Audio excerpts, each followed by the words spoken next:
કેન્દ્રીય ગૃહમંત્રી અમિત શાહ ગુજરાતના પ્રવાસે છે। આજે અમદાવાદના અમિત શાહના વિવિધ કાર્યક્રમો થઈ રહ્યા છે, જેમાં ગોતા વોર્ડ ખાતે નિર્મિત ઓગણજ હેલ્થકેરનું તેમણે લોકાર્પણ કર્યું। ચાંદોડિયા વોર્ડમાં વંદે માતરમ અર્બન હેલ્થ સેન્ટરનું પણ લોકાર્પણ કર્યું। રાણીપમાં વૃક્ષારોપણ કાર્યક્રમમાં પણ તેમણે હાજરી આપી અને તેઓ વૃક્ષારોપણ કરતા પણ જોવા મળ્યા। તેમની સાથે અમદાવાદના મેયર પ્રતિભાબેન જૈન પણ જોવા મળ્યા। તો સીધી તસવીરો અમદાવાદથી આવી રહી છે। રાણીપ વિસ્તારમાંથી કેન્દ્રીય ગૃહમંત્રી અમિત શાહ ગુજરાત પ્રવાસે અને તેમના પ્રવાસનો આજે બીજો દિવસ છે। ગઈકાલે તેમણે ગણેશ પંડાલોમાં અલગ અલગ જગ્યાએ દર્શન કર્યા હતા અને ત્યારબાદ આજે તેઓ ઓગણજ હેલ્થકેર સેન્ટરનું લોકાર્પણ કરવા પહોંચ્યા। ત્યારબાદ રાણીપમાં અત્યારે વૃક્ષારોપણ કરી રહ્યા છે, જેની તસવીરો અમે આપને બતાવી રહ્યા છીએ। અમદાવાદના મેયર પ્રતિભાબેન જૈન પણ તેમની સાથે ઉપસ્થિતિ છે અને કોર્પોરેશનના જે કોર્પોરેટરો છે, સ્થાનિક કોર્પોરેટરો છે, તેઓ પણ તેમની સાથે ઉપસ્થિત રહ્યા। દેવાંગ દાણી પણ જોઈ શકાય છે, સ્ટેન્ડિંગ કમિટીના ચેરમેન। અમદાવાદમાં અમિત શાહના વિવિધ કાર્યક્રમો છે આજે, અને સાંજે પણ 4 વાગ્યા પછી એક જાહેર કાર્યક્રમમાં પણ તેઓ હાજરી આપવાના છે।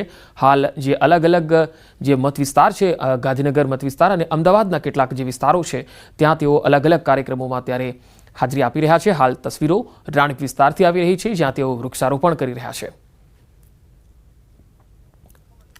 તો ગોતા, ઓગણજ અને ચાંદલોડિયા અને રાણીપ આ 4 અલગ અલગ વિસ્તારોમાં આજે તેમના સવારથી જ કાર્યક્રમો રહ્યા। ઓગણજમાં હેલ્થ કેર સેન્ટરનું લોકાર્પણ કર્યું, તો ગોતામાં વંદે માતરમ અર્બન હેલ્થ સેન્ટરનું લોકાર્પણ કર્યું, જ્યારે રાણીપમાં તેમણે વૃક્ષારોપણ કર્યું।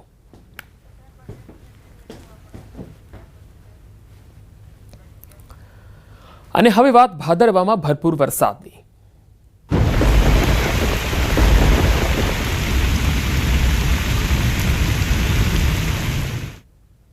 દાહોદના સિંગવડ નગરના કેટલાક વિસ્તારના ઘરોમાં પાણી ભરાઈ ગયા।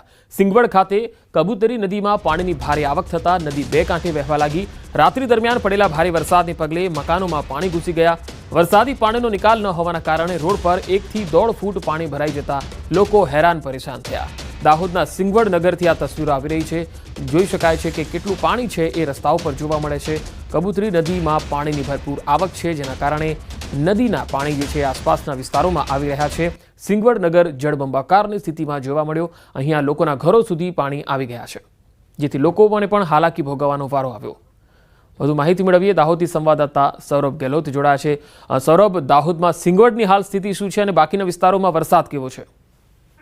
બિલકુલ કહી શકાય કે અત્યારે સિંગવડ જે નગર છે તેના નીચવાસવાળા વિસ્તારોમાં તમામ જે મોટાભાગના ઘરોમાં પાણી ભરાઈ જવા પામ્યું હતું।